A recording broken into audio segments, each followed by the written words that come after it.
compliqué parce que moi j'ai été nul pour me faire publier. J'avais pas de stratégie, pas de démarche.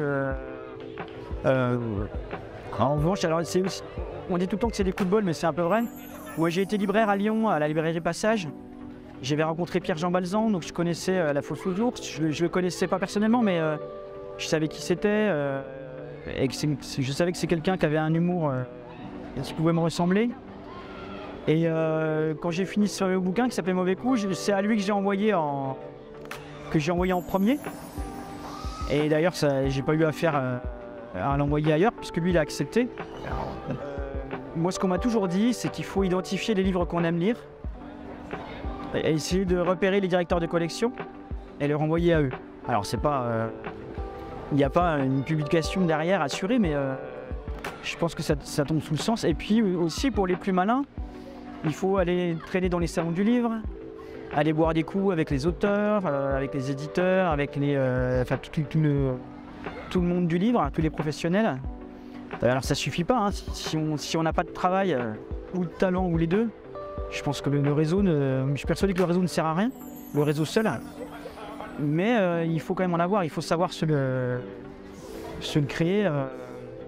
Mais c'est tellement compliqué. Puis moi j'ai été tellement une quiche pour ça que je me sens pas trop légitime pour donner des conseils. Mais pour les gens, alors il y a deux conseils parce que j'estime que le pire cadeau à faire à un jeune auteur ou une jeune auteure, c'est de le propulser directement dans le succès en fait.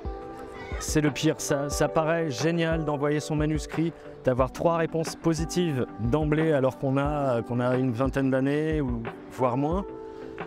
C'est le pire qui puisse arriver parce que souvent dans ce business, quand on vous prend comme ça, vous devenez vite un Kleenex en fait. Et le prochain jeune remplacera l'ancien et c'est une horreur en fait. Il y a des gens qui passent une très mauvaise période de leur vie à cause de ce genre de trucs.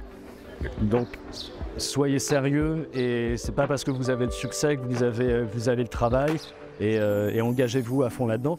Et pour la masse des autres, des gens normaux, ou du moins qui vont pas, ou alors qui vont justement trop s'engager, qui vont avoir quelque chose de très personnel, parce qu'il ne faut pas oublier que l'édition, c'est un business. Il y a des attentes commerciales et un éditeur, même indépendant, même convaincu de ce qu'il fait, même les éditeurs indépendants qui vont promouvoir des formes un peu atypiques de texte, ils doivent à la fin du mois, à la fin de l'année, avoir un bilan comptable positif parce qu'ils ont des employés et que si ça se casse la gueule, ça se casse la gueule et c'est dommage pour tout le monde, à commencer par la maison d'édition. Donc, si vous avez des refus, ne vous inquiétez pas, tout le monde en a, tous les auteurs, enfin l'écrasante majorité des auteurs ont des armoires entières remplies de lettres de refus qui blessent, qui font très très mal. Acceptez ça aussi, acceptez d'avoir mal, acceptez que ça vous fasse mal et ne baissez jamais les bras. Continuez. Et il y a un moment, ça sort. Et ne vous attendez pas, ne jouez pas les stars non plus. Le simple fait de trouver un éditeur ou une éditrice qui vous dit c'est génial, ça va sortir chez nous, il faut que ça sorte chez nous.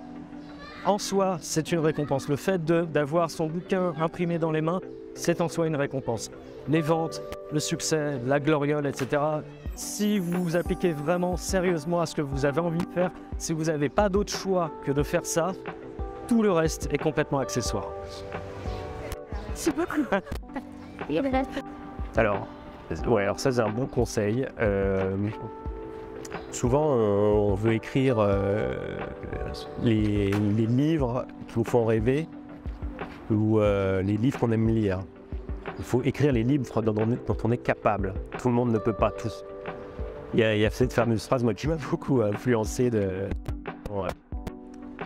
comment s'appelait-il?